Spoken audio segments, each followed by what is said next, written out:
We watched I Love Boosters. A group of shoplifters take aim at a cutthroat fashion maven by stealing her clothes and reselling them at a lower price. What they call fashion forward philanthropy, FFF.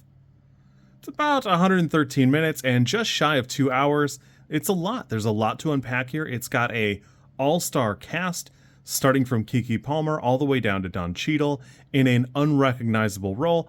I actually will have to go back and look at photos because I forgot a few times that could possibly be Don Cheadle, because there's no way. Honestly, I think we'll be talking about this movie for quite a while. There's a couple of people on Twitter that I'm mutual friends with, and they talked about it quite a bit.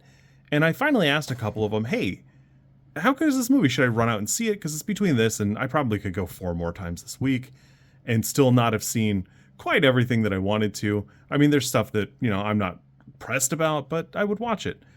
And they said without any mirth that this is the best movie I've seen all year. And I said, man, I don't know, because I've seen a lot of movies. And for me, this isn't the best movie I've seen all year. But man, this is fantastic. I think we're going to be talking about it for a long time. I would compare it more to Gore Verbinski's movie this year, Good Luck, Have Fun, Don't Die.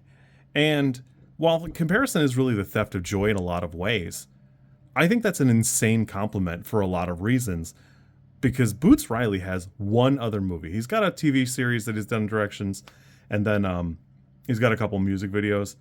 I think it's an insane accomplishment how good this movie is and how well put together it is. Not to say anything bad about the cinematography is fantastic, the set design, the costume design, everything here works. And there's so many different moving parts. There's such love of the craft. You can tell that Boots Riley really does love movies. Above and beyond, before anything else, whether you care about being anti-capitalism, and this movie certainly is that, Boots Riley loves film. He loves it in a way that very few people, I think, do and can. I think it's fantastic. I really did enjoy this. And I was kind of a little skeptical about what to expect going in, because I really didn't understand it. And sitting here, nobody's tried to summarize it for me or try to explain it to me. But gosh, golly gee, I don't know if I could really summarize the main plot points without really drawing you a diagram or really digging into it, because it's just a lot going on. And not really in a bad way. It's not highbrow in such a way that you have to really think about what's going on. I mean, it's such insanity and there's such fantastic chicanery going on. It really is amazing. There were a couple of times that I was skeptical and I thought, surely this is an unreliable narrator bit. And no, I think it was just a fantastic little baby interlude. And it was plot relevant. It wasn't just some random thing. There's a moment when Eric Andre becomes the Gurren Lagann of cops. And he just has a fantastic future cop car. And it is amazing. And some of the things on the outside of the cop car are done with miniatures. And during that same scene, there's a handful of claymation people. It really is excellent. If you haven't seen the movie, I absolutely recommend it. I don't know how to explain anything to you other than just use your eyes. Because even in the first 15-20 minutes, there are a couple of transitions that are so good.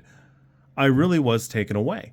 Because it wasn't that they were horribly, they didn't blow me away in a technical sense. They're practically done, and it's done in such a fantastic, artful way.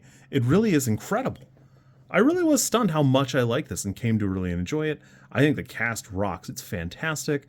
Though I will say, while Demi Moore does a fantastic job, it is somewhat funny to me for her to go from The Substance a couple years ago to this, where she plays a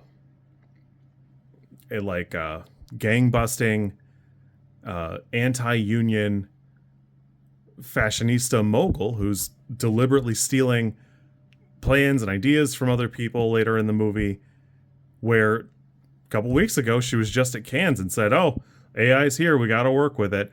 And it's just very funny to me that, a lot of these people are coming out now with horrible takes, but of course they say it because they probably have invested and they stand to not lose anything. Overall, I had a really great time with this movie. I think this movie's fantastic. I'm probably going to have to go watch Sorry to Bother You. I didn't check it out when it was around, and I regret it now because I think Boots Riley is going to be something fantastic. This is awesome. It's such a small film compared to a lot of the things that it's up against. It's still doing pretty well, even though Mandalorian and Grogu is out. I think it'll still stick around for a couple of weeks, hopefully. Hopefully it'll hit some more screens. If you get a chance, absolutely go check it out.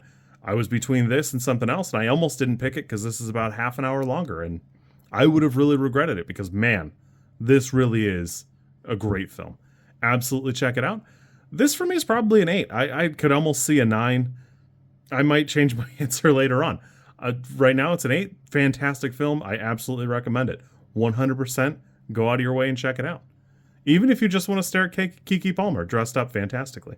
Just go. Trust me. You kids be good. I'm excited to see you next time.